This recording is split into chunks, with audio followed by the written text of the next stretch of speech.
Tu avais l'impression qu'il avait compris quand même, que c'était intégré? Comment... Alors oui, il avait compris parce qu'il a refait des exercices. Là, il réussissait tout seul. Puis d'habitude, il faut toujours que je le guide. Et quand je le guide, bah, du coup, après, il arrive. Mais là, il n'a pas eu besoin de guide.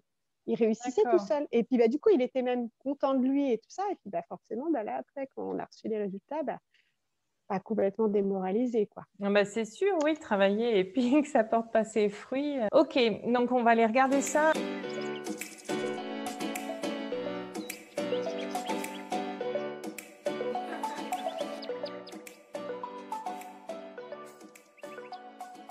Le départ, c'était un petit message que tu avais mis dans le groupe de Cap Réussir, je crois. Oui, c'était pour mon fils qui est en 4e. D'accord, oui. Ok. Et qui s'appelle? Il s'appelle Benoît. Benoît, d'accord. Donc pour Benoît. Et donc le souci, c'était que vous aviez, enfin, tu l'avais aidé à réviser une leçon, c'est ça? Oui, en maths, et il y arrivait bien. Alors après, les maths, lui, c'est vraiment compliqué. Donc déjà, pour se mettre à travailler au niveau maths, il est très réticent. Donc là, le sujet y arrivait. Et sauf qu'au moment du contrôle, bah, du coup, la note n'a pas du tout suivi. Ouais, ouais. Donc c'est vrai que c'est un petit peu décevant, quoi. Ah bah oui, c'est clair, ouais. Ok, donc on va aller regarder ça. Alors, je vais te partager mon écran. Alors, ce que je te propose, c'est que je regarde, je commente un petit peu ce que je vois par rapport aux exercices. Et puis, du coup, tu me dises un petit peu au fur et à mesure comment vous aviez travaillé, comment vous aviez fait pour réviser cette évaluation de mathématiques. Ok? Alors, exercice 1, ce tableau représente l'évolution de la taille d'un plant de haricot en fonction du temps.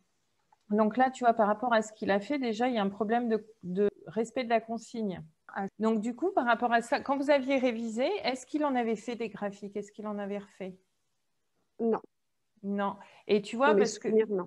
Ouais, et ça ne m'étonne pas du tout parce que si je regarde la correction, tu vois, ici, voilà, si on fait défiler à chaque fois toute la correction, donc plus le bout qui manquait ici, ça, les graphiques étaient déjà faits sur Tout le temps a l'exercice. été fait, oui. Oui. Voilà, donc on se retrouve avec une première difficulté, c'est-à-dire qu'à l'évaluation, ils ont des exercices qui ne sont pas faits en cours. Bah oui, complètement. Tu vois. Donc, qu'est-ce que vous aviez fait? Vous aviez fait des exercices, mais vous aviez refait les exercices du cours ou vous en aviez Oui. fait d'autres? Non, j'ai refait des exercices qu'il avait déjà fait, parce que bah, il y en a énormément. Donc, du coup, on en avait pris différentes sortes, justement, pour qu'ils puissent. Mais effectivement, bah, je n'avais pas fait faire de graphique. Ben oui, c'est logique. Enfin, effectivement, moi, c'est ce que je recommande, de bien apprendre le cours, enfin, tout ce qui est apprendre par cœur. Puis après, de refaire les exercices du cours, déjà, s'ils ne sont pas assimilés, c'est déjà ça. Mais là, si, je ne sais pas, est-ce que c'est exceptionnel ou est-ce que c'est quelque chose qui s'est reproduit plusieurs fois en mathématiques, peut-être que du coup, il va falloir, alors pas faire en plus, parce que comme tu dis, s'il a déjà beaucoup d'exercices, on verra aussi sur comment l'organisation temporelle, on va dire. Comment vous y êtes mis, mais il va peut-être falloir compléter avec d'autres choses, d'autres exercices. Moi, j'en parle souvent. La collection que j'aime beaucoup, basique comme ça en mathématiques, c'est les cahiers chouettes. Je ne sais pas si tu connais. Cahiers chouettes, moi, avec les élèves, les enfants, les jeunes que je vais aider chez eux, c'est quand on travaille, tu vois, si on fait réviser tout le programme, etc., je vais prendre quelque chose de plus global, tout savoir. Non, c'est tout savoir que je prends quand c'est global. Mais sur une matière, les cahiers chouettes. Et souvent aussi, ce que j'hésite pas à faire, c'est reprendre, tu vois, le cahier. Ils doivent coûter 5 € les cahiers. Reprendre le cahier de l'année d'avant ou 2 ans avant, parce que tu disais tout à l'heure que tu n'étais pas sûr que les bases soient bien construites. Donc, moi, ça m'est arrivé, tu vois, avec un jeune que j'aidais en 3e. Je ne sais plus ce que c'était, je dirais des bêtises, mais il me semble que c'était sur les fractions, qui s'embrouillait, il ne comprenait pas. Enfin, il en était à des calculs assez élaborés sur les fractions, il ne comprenait pas. Et du coup, on a pris un cahier de 5e pour voir les bases, tu vois. On ne s'est pas refait tout le programme de 5e, mais à chaque fois qu'il y avait un chapitre où il manquait quelques bases, on refaisait en complément. Tu vois, on allait piocher. Alors, avec une autre aussi, on devait tous les avoir 6e, 5e, elle est en 3e aussi, 6e, 5e, 4e, 3e. Et selon le chapitre, aller repiocher les bases s'il y a besoin. Donc ça, c'est par rapport à ce que tu m'avais dit tout à l'heure, que tu n'étais pas sûr que les bases soient bien installées. Mais sinon, par rapport Bah oui. à ce qu'on a vu là, tu vois, l'évaluation, hop, elle est ici. Du coup, Ouais, un cahier, par exemple, je dis le cahier chouette, mais ça peut être un autre. Le cahier chouette de l'année déjà, donc il est en quatrième. Donc l'année de quatrième, Oui. déjà, ça peut suffire et ça peut permettre de balayer un peu tous les autres exercices. Oui. Du coup, bon, il l'a construit à l'envers, hein, puisqu'il a mis les abscisses en haut et ordonnées en bas. Et alors, est-ce que abscisse et ordonnée, c'est du vocabulaire qu'il avait dans la leçon aussi? On va regarder, hein, parce qu'il n'y Là, a j'ai que le ces deux graphique. feuilles-là. Hein. Oui, Tu as là, vraiment, j'ai le graphique. Ça y est pas écrit. tu vois, là, sur ces 2 pages de leçon, ça y est pas non plus ce vocabulaire-là. Oui. Donc ça, c'est pareil. On considère que c'est Acquis, acquis, mais c'est pas. enfin Voilà, même oui. plus qu'acquis, tu vois, on considère que c'est du langage courant. Comme on dirait, va chercher un couteau, une fourchette, ben là on parle d'abscisse et d'ordonnée, on considère que c'est acquis pour eux, et alors que c'est encore tout nouveau, peut-être voilà, pour certains acquis, pour d'autres un peu frais, ou pour d'autres, oulala, qu'est-ce que c'est que ça, je m'en souviens plus. Ce que je conseille aussi, alors refaire les exercices et puis faire d'autres exercices aussi, voilà, pour se trouver avec tous les types de situations et aussi tous différents types de consignes, tu vois. Elle a l'air de prendre aussi dans les livres, etc. Mais souvent, quand les profs rédigent eux-mêmes leurs exercices, ils ont souvent la même façon de donner les consignes, d'écrire les consignes.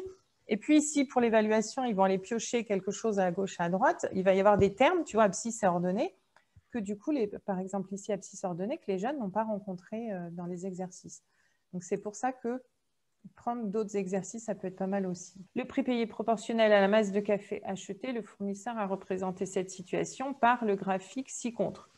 Donc ça, du coup, ce type d'exercice, je crois que c'est celui que tu m'as renvoyé en dernier, là, dans la photo qui manquait. Il avait déjà fait ça, avoir un graphique, partir d'un graphique et d'en trouver de déterminer des données.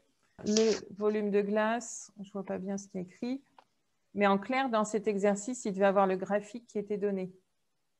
Oui.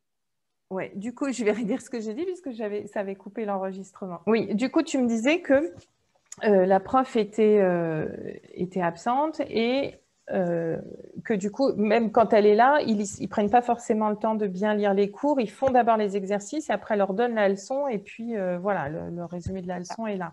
Voilà, donc moi, ce que je te proposais à la maison, c'est de commencer, enfin, faire ce que tu fais, hein, c'est chouette de lui faire refaire des exercices, mais de commencer par les premiers, les tout premiers, de lui faire refaire avec la correction sous les yeux pour qu'il puisse vraiment voir, suivre la méthode.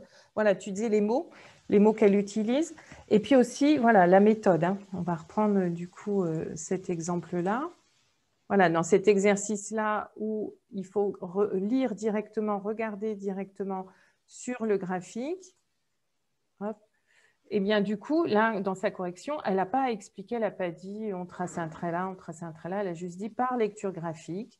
Donc là, peut-être que quand il va corriger, lui faire en même temps, enfin pas corriger, quand il va refaire l'exercice en regardant la correction, il va se dire ça veut dire quoi lecture graphique?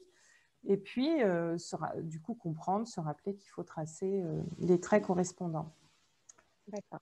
Voilà, après, hop, on continue. Et ça, cette logique, pas en graphique, hein, mais en tableau, comme ici, tu vois, parce qu'ici, est-ce qu'il a cette logique du produit en croix, en fait, sur le Du tableau? produit en croix, oui, il le faisait, le produit en croix. Alors là, il ne l'a pas fait parce qu'elle est marquée réutilise la fiche de cours, le produit en croix. Et je ne sais pas pourquoi, il n'a pas.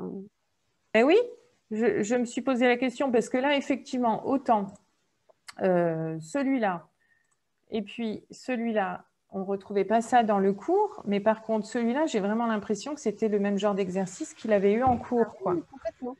Et là, du coup, je me suis demandé si c'était pas une histoire de densité d'information. Tu vois, là, dans l'énoncé, je trouve qu'il y a beaucoup, Il y beaucoup a beaucoup de de... chiffres. Tu vois, ça fait 4 lignes. Il y a 2 questions. Combien de personnes, quelle doit être? Après, on retrouve 2 autres questions en dessous. Finalement, les questions, elles sont où?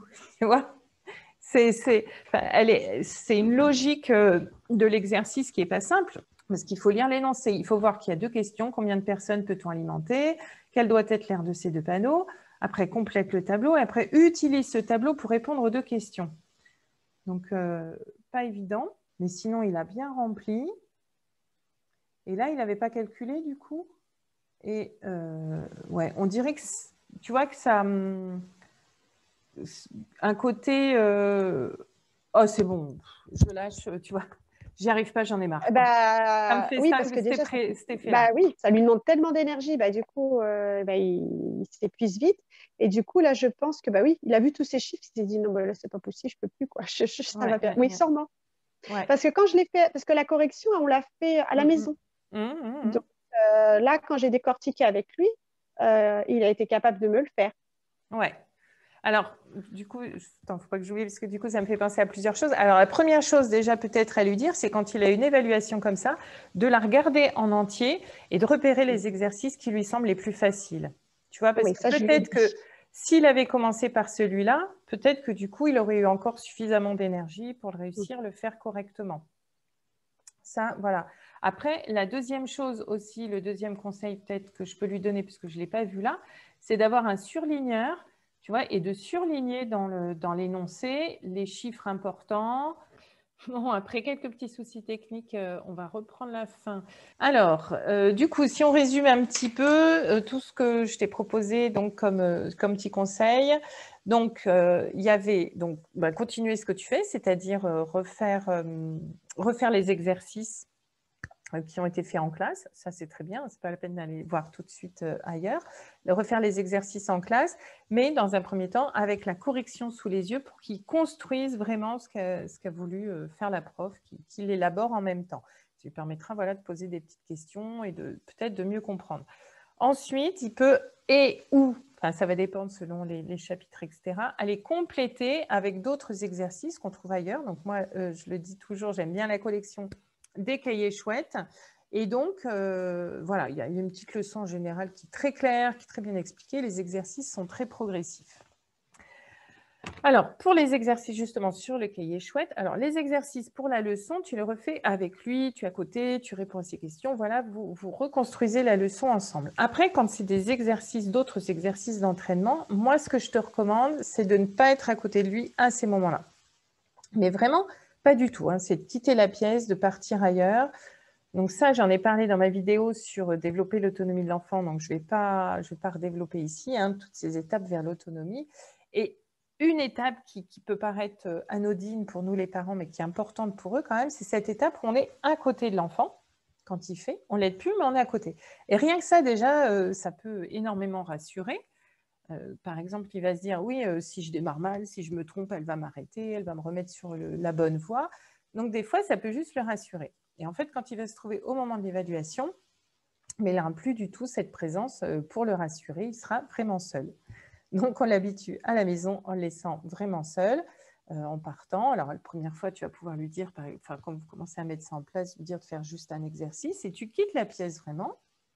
Puis après, dans quelques temps, quand vous aurez, voilà, tu travailles avec lui la leçon, vous défrichez, vous reconstruisez la leçon, puis quand elle est bien claire, tu dis, bon, ok, maintenant, alors, ouais, autre chose, quand elle est bien claire, mais pas tout de suite, à un autre moment, le lendemain, 2 heures après, enfin, ça dépend comment vous organisez, voilà, mais quand, en tout cas, la leçon, elle est claire, c'est ces exercices d'entraînement, tu vas les faire tout seul.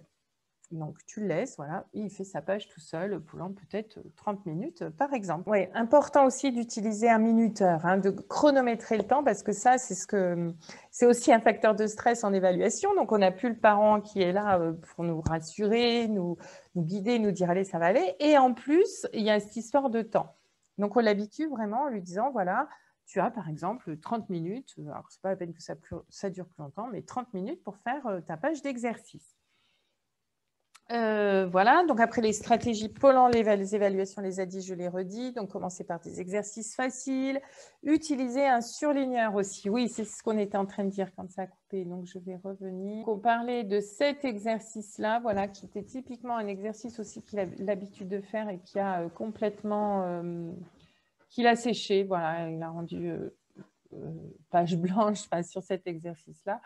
Alors peut-être, voilà, découragement, manque de temps. Peut-être aussi, moi, ce que je disais, il y a beaucoup de données dans cet énoncé. Il fait 4 lignes, il y a 2 questions qui sont reprises ici. Il faut lire ces 2 questions, puis celle-là, puis quand on a eu celle-là, il faut revenir là. Donc, c'est un petit peu compliqué.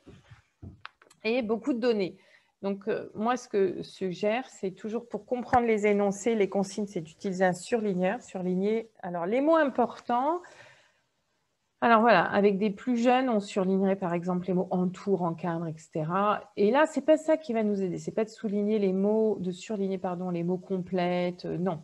Donc en fait, ce qui est important là, quand on utilise des surligneurs, enfin moi, ce que j'ai l'habitude de dire en mathématiques, c'est que les mathématiques, c'est comme un bal masqué. C'est-à-dire que sous des habillages différents, en fait, c'est toujours la même idée, la même chose. Donc là, ce qu'il faut qu'il arrive à se dire, c'est quel que soit l'exercice sur la proportionnalité que je vais avoir, je vais toujours retrouver la même chose. Donc, qu'est-ce qu'on retrouve toujours dans un exercice sur la proportionnalité? Deux séries de données. Donc là, c'était par exemple la surface et le nombre de personnes. Tout à l'heure, c'était le temps et je ne sais plus quoi. Enfin, voilà, où il y avait le litre d'eau, le litre de glace. Enfin, on a toujours deux séries de données avec du coup différents chiffres.